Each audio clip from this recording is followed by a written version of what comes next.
الحمد للہ وحدہ والصلاة والسلام علی من لا نبی بعدہ رب اشرح لی صدری ویسر لی امری واحلل عقدۃ من لسانی یفقہوا قولی اعوذ باللہ السمیع العلیم من الشیطان الرجیم من ہمزہ ونفخہ ونفثہ بسم اللہ الرحمن الرحیم الذین یؤمنون بالغیب وَيُقِيمُونَ الصَّلَاةَ وَمِمَّا رَزَقْنَاهُمْ يُنْفِقُونَ صدق اللہ العظیم۔ آج کا ہمارا موضوع زکوٰۃ سے متعلق ہے۔ آپ جانتے ہیں دین اسلام کی بنیاد 5 چیزوں پر ہے۔ بنی الاسلام علی 5: شہادت اللہ الہ الا اللہ وان محمدًا عبدہ ورسولہ واقام الصلاۃ وایتاء الزکوٰۃ وصوم رمضان وحج البیت۔ اسلام کی بنیاد میں سب سے پہلی چیز کلمہ شہادت ہے۔ اللہ تعالیٰ کی شہادت، اللہ تعالیٰ کی توحید کی گواہی اور محمد الرسول اللہ صلی اللہ علیہ وآلہ وسلم کی رسالت کی گواہی۔ اور اسلام کی بنیاد میں دوسری بنیاد نماز ہے، اور تیسری بنیاد زکوٰۃ ہے، اور چوتھی بنیاد کچھ احادیث کے مطابق یہ 5ویں بنیاد ہے۔ چوتھی بنیاد ماہ رمضان کے روزے، اور 5ویں بنیاد بیت اللہ کا حج کرنا۔ زکوٰۃ عربی زبان کا لفظ ہے، اس کا معنی ہوتا ہے کسی چیز کو پاکیزہ کرنا، پاک کر دینا۔ اللہ تعالیٰ قرآن مقدس میں فرماتے ہیں خُذْ مِنْ أَمْوَالِهِمْ صَدَقَةً تُطَهِّرُهُمْ وَتُزَكِّيهِمْ بِهَا وَتُصَلِّ عَلَيْهِمْ إِنَّ صَلَاتَكَ سَكَنٌ لَهُمْ۔ اللہ اپنے محبوب پیغمبر جناب محمد الرسول اللہ صلی اللہ علیہ وآلہ وسلم کو حکم دے رہے ہیں، اے میرے نبی، اپنے امتیوں سے، اپنے صحابہ سے صدقہ لیا کرو، وصول کیا کرو، زکوٰۃ لیا کرو، تاکہ بیت المال میں جمع کر کے غرباء میں تقسیم کر دی جائے۔ میرے نبی تم یہ کام کرو، اس سے فائدہ کیا ہوگا؟ اس سے 2 فائدے ہو جائیں گے۔ ایک تو ان کا مال پاک ہو جائے گا، دوسرا ان کے مال میں اضافہ ہو جائے گا۔ اور آپ نے جو کام کرنا ہے، آپ کی ذمہ داری یہ ہے کہ آپ زکوٰۃ دینے والوں کے لیے اللہ سے دعا کریں۔ آپ کی دعا ان کے لیے سکون کا باعث ہوگی۔ اور زکوٰۃ کا دوسرا معنی ہوتا ہے کسی چیز کو زیادہ کر دینا، بڑھا دینا، اضافہ کر دینا، نشو و نما کرنا اس کی۔ اللہ تعالیٰ کتاب مقدس میں اس کے بارے میں بھی بیان کرتے ہیں وَمَا آتَيْتُم مِّن زَكَاةٍ تُرِيدُونَ وَجْهَ اللَّهِ فَأُولَٰئِكَ هُمُ الْمُضْعِفُونَ۔ جو تم زکوٰۃ کا مال دیتے ہو نا، حقیقت میں تم یہ سمجھتے ہو کہ میرے پاس 10 لاکھ روپیہ تھا، اور 10 لاکھ روپے میں سے میرے پاس سے 25,000 روپیہ کم ہو گیا، تو اب پتہ نہیں میرا کیا بنے گا، اتنے پیسوں میں کمی آ گئی ہے۔ اللہ تعالیٰ کتاب مقدس میں فرماتے ہیں تمہارے مال میں کمی نہیں آئی، فَأُولَٰئِكَ هُمُ الْمُضْعِفُونَ۔ حقیقت میں تم نے اپنے مال کو زیادہ کر لیا ہے، اس میں اضافہ کر لیا ہے۔ اور رسول اللہ صلی اللہ علیہ وسلم کا فرمان ہے مَا نَقَصَ صَدَقَةٌ مِّن مال، صدقہ مال کو کبھی کم نہیں کرتا۔ صدقے کی وجہ سے مال کبھی بھی کم نہیں ہوتا۔ آپ یہ بات یاد رکھیں۔ میں ایک چھوٹی سی آپ کو مثال دیتا ہوں۔ حدیث کیا کہہ رہی ہے کہ صدقے سے مال کم نہیں ہوتا۔ آپ کے پاس 1 لاکھ روپیہ ہے، آپ 1 لاکھ روپے میں سے زکوٰۃ ادا کرتے ہیں، 2,500 روپے آپ کی زکوٰۃ بنتی ہے 1 لاکھ روپے میں سے۔ آپ ایسا کرتے ہیں کہ آپ وہ 2500 روپیہ اللہ کے راستے میں خرچ کر دیتے ہیں، اب بتائیے آپ کے لاکھ روپے میں کمی آئی یا نہیں آئی؟ لاکھ روپے میں کمی آئی ہے، یقینی بات ہے۔ آپ کے پاس 1,00,000 روپیہ تھا، لاکھ میں سے 2500 روپیہ آپ نے بطور زکوٰۃ دے دیا، اب کمی تو اس میں آ گئی، جبکہ حدیث کہتی ہے کہ آپ کا مال صدقہ کرنے سے، زکوٰۃ دینے سے کم نہیں ہوتا۔ تو پھر مسئلہ کیا، کمی تو آ رہی ہے، اب کمی کیوں آ رہی ہے یہ بات غور سے دیکھیے۔ آپ نے جو مال اللہ کی راہ میں دے دیا، حقیقت میں وہ مال میرا اور آپ کا نہیں تھا، وہ مال ہمارا تھا ہی نہیں، وہ مال اس غریب کے نام کا تھا جس کو ہم نے دے دیا ہے۔ ہمارا مال کتنا تھا؟ ہمارا مال 97,500 روپے تھا، باقی جو ہم نے دے دیا وہ تو ہمارا تھا ہی نہیں، وہ اس غریب کا تھا جو کائنات کے خالق و مالک نے ہمیں عطا کیا اور ہمارے ہاتھوں سے نکال کے اس غریب تک پہنچا دیا۔ اس لیے مال صدقے کی وجہ سے کم نہیں ہوتا، ہمارا اتنا رہتا ہے جتنا کائنات کے رب نے ہمیں عطا کیا ہوتا ہے۔ جو ہم غریب کو دے دیتے ہیں، زکوٰۃ کے طور پہ دے دیتے ہیں، وہ اللہ نے ہمارا تھا نہیں، ہمیں دیا تھا تاکہ ہم غریب تک پہنچا دیں۔ اب سوال پیدا ہوتا ہے، اللہ تعالیٰ نے براہ راست اس غریب تک کیوں نہیں پہنچا دیا؟ اللہ اس کو براہ راست پہنچا دیتا، وہ تو رزاق ہے، وہ تو دینے والا ہے، وہ تو ذویل اسباب خود پیدا کر لینے والا ہے، تو اللہ تعالیٰ خود ہی اس تک پہنچا دیتا۔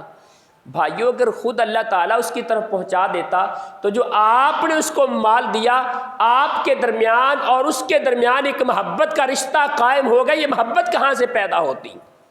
اسلام یہ چاہتا ہے آپ کو آپس میں جوڑ دے، آپ کو ایک دوسرے کے قریب کر دے، دلوں کی نفرتیں مٹا دے، ختم کر دے قدورتوں کو۔ جب آپ کے ہاتھ سے روپیہ نکال کے، وہ پیسہ نکال کے رب نے اس غریب تک پہنچایا، آپ کے درمیان اور اس غریب کے درمیان پہلا رشتہ محبت کا قائم ہو گیا۔ اور دوسرا فائدہ کیا ہوا؟ آپ اگر اللہ تعالیٰ اس غریب کو براہ راست وہ پیسے دے دیتا، کیا میرے اور آپ کے اجر میں اضافہ ہوتا؟ کیا ہماری نیکی میں اضافہ ہوتا؟ کبھی نہ ہوتا۔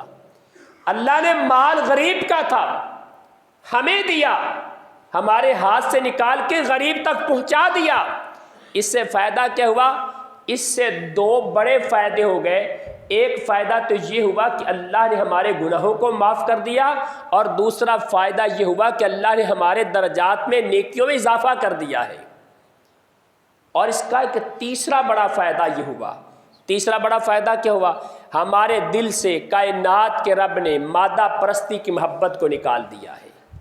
مال کو جمع کرنا، مال حاصل کرنا، مال اکٹھا کرنا، مال کمانا شریعت کا مقصود ہے۔ شریعت اس بات کا حکم دیتی ہے، بلکہ رب کائنات نے اپنی پاکیزہ کلام کے اندر 20 مرتبہ رزق کو، مال کو اپنا فضل کہا ہے۔ مال اللہ کا فضل ہے، لیکن اس مال کے ساتھ محبت اللہ کو پسند نہیں ہے۔ بندہ مال کمائے رب کو پسند ہے، لیکن بندہ مال سے محبت کرے یہ رب کو پسند نہیں ہے۔ جب آپ زکوٰۃ کا مال دیتے ہیں، صدقہ خیرات کرتے ہیں، اس کا مطلب کیا ہے؟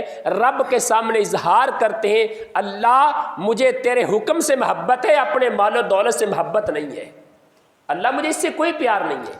لہٰذا یہ تھی حکمت زکوٰۃ دینے کی۔ اور زکوٰۃ دینے کا ایک بہت بڑا فائدہ آپ کے سامنے رکھتا ہوں، ٹائم میرا ختم ہو رہا ہے۔ بہت بڑا فائدہ زکوٰۃ دینے کا وہ یہ ہوتا ہے کہ دولت گردش میں آ جاتی ہے۔ اس کو کہتے ہیں ویلتھ سرکل آف منی۔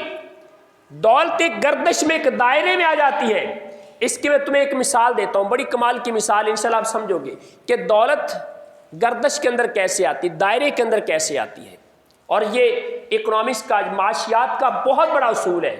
پیسہ آپ نے 1,00,000 روپیہ رکھ دیا، آپ کے پاس 1,00,000 روپیہ کہیں سے آیا، آپ گھر گئے، اس پیسے کو جا کے تجوری میں بند کر دیا، اس کو آپ نے اپنی سیف الماری کے اندر خفیہ راز میں، خفیہ دراز میں اس کو بند کر کے رکھ دیا، 1 سال کے بعد جب نکالیں گے اس کے اندر اضافہ تو ہو جائے گا نا؟ نہیں ہوگا، لاکھ کا لاکھ ہی پڑا رہے گا نا۔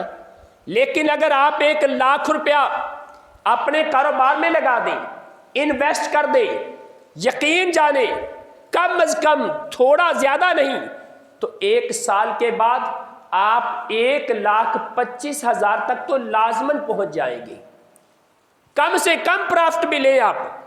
اب یہ پیسہ گردش میں آیا، یہ پیسہ مارکیٹ میں آیا، اس کے اندر اضافہ ہوا۔ اس کی دوسری بڑی مثال، ایک آدمی ہوٹل پہ چلا جاتا ہے، ہوٹل والے سے کہتا ہے جا کے بھی میں نے کمرہ لینا ہے، آپ کے ہوٹل میں میں نے ایک کمرہ لینا ہے، اور وہ کہتا ہے ٹھیک ہے 1,000 روپیہ اس کا رینٹ ہے، آپ کمرہ لے لیں، تیسری منزل پر اتنے یہ اس نمبر کا کمرہ ہے، یہ چابی لیں اور اس کا 1,000 روپیہ جمع کروا دیں۔ اس اللہ کے بندے نے 1,000 روپیہ دیا اور چابی لے کے تیسری منزل پہ کمرہ دیکھنے کے لیے چلا گیا۔ اتنے میں کیا ہوا، یہ 1,000 روپیہ ابھی اس ہوٹل والے کے پاس موجود ہے، اس کی ٹیبل پہ پڑا ہوا ہے۔ جو بندہ اس ہوٹل میں دودھ سپلائی کرتا تھا، اب وہ بندہ آ گیا، اس نے ہوٹل والے سے پیسے لینے تھے 1,000 روپیہ، اس نے کہا بھئی میرے 1,000 روپیہ دے دو۔ ہوٹل والے نے وہی 1,000 روپیہ اٹھایا، اس کو دودھی کو دے دیا، دودھی 1,000 روپیہ لے کے چلا گیا۔ دودھی نے اپنے بچوں کی میڈیسن لی تھی، اپنا علاج کروایا تھا ڈاکٹر سے، اس نے بھی ڈاکٹر کے پیسے دینے تھے۔ دودھی والا فوراً بھاگا ڈاکٹر کے پاس، ڈاکٹر صاحب اپنا 1,000 روپیہ لے لو۔ ڈاکٹر صاحب نے 1,000 روپیہ لیا۔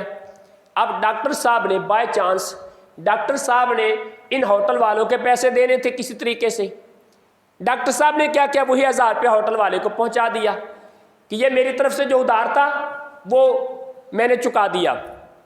وہ 1,000 روپیہ دوبارہ کہاں آ گیا؟ ہوٹل والے کے پاس آ گیا۔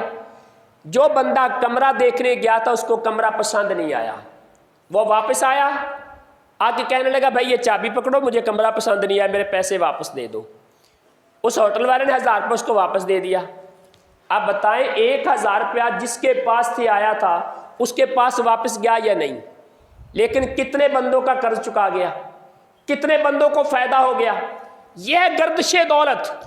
آپ 10,000 روپیہ صدقے کے طور پہ، زکوٰۃ کے طور پہ ایک غریب کو دیتے ہو، وہ غریب نکما تھا، وہ بے روزگار تھا، اس کے پاس کوئی کام نہیں تھا، وہ لوگوں سے مانگتا تھا، مانگ کے گزارا کرتا تھا، آپ نے اسے 10,000 روپیہ دیا۔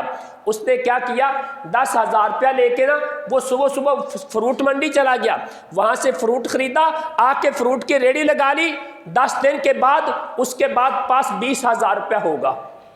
اب وہ جو 10,000 روپیہ اس بندے نے 10,000 روپیہ آپ نے اس کو دیا تھا، اس نے اس پیسے کو مارکیٹ کے اندر صرف کیا، اس کو سرکل میں لے کے آیا۔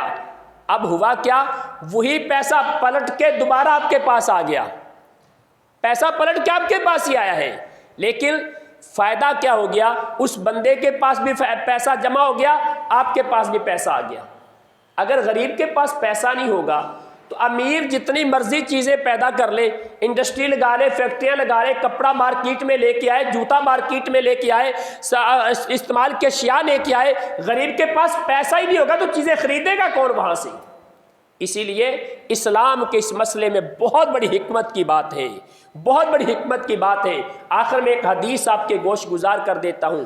رسول اللہ صلی اللہ علیہ وسلم فرماتے ہیں جو لوگ اپنے مال سے زکوٰۃ ادا نہیں کرتے ان کے سارے مال کو اکٹھا کیا جائے گا، قیامت والے دن اس کو جہنم کی آگ کے اندر پگھلا کے اس کا ایک سکہ سا بنا کے اللہ تعالیٰ پیشانی پہ داغ دے گا، اللہ جسم پہ داغ دے گا، اور پھر اس انسان کو پتہ چلے گا، پھر یہی مال اللہ کے پیغمبر فرماتے ہیں ایک گنجے سانپ کی شکل اختیار کر کے اس انسان کے پوری گردن کے اندر لپٹ جائے گا، اس کے جبڑوں کو پکڑ لے گا اور جبڑوں کو پکڑ کے کاٹے گا وہاں پہ اور وہاں پہ ڈنگ ڈسے گا اور کہے گا انا کنزکا انا مالکا، میں تیرا وہ خزانہ ہوں، میں تیرا وہ مال ہوں جس کو تو جمع کر کر کے رکھتا تھا، غریبوں میں تقسیم نہیں کرتا تھا، آج اس کی تجھے سزا دی جا رہی ہے۔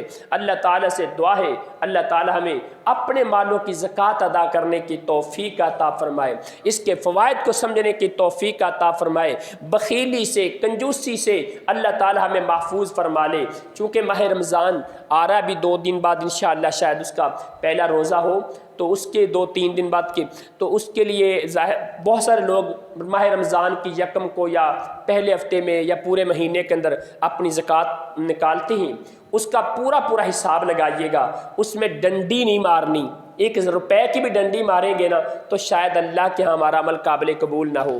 تو اللہ تعالیٰ سے دعا کرتا ہوں اللہ تعالیٰ ہمیں حق اور سچ کے مطابق اپنے مالوں کی زکوٰۃ ادا کرنے کی توفیق عطا فرمائے۔ زکوٰۃ کے مسائل بھی انشاءاللہ آگے چلتے رہیں گے، اللہ تعالیٰ عمل کی توفیق دے۔ یہ نا میرے پاس ایک فارم ہے، یہ فارم میں نے تیار کیا، یہ اپنے ماہ رمضان کے اندر آپ کے کام آئے گا۔ میں یہ اپنے بھائی بھٹی صاحب کو بھی دے دیتا ہوں، اور باقی کون میرا دوست ایسا ہے کہ جو اس فارم کو لے لے میرے سے، چونکہ میں اس کی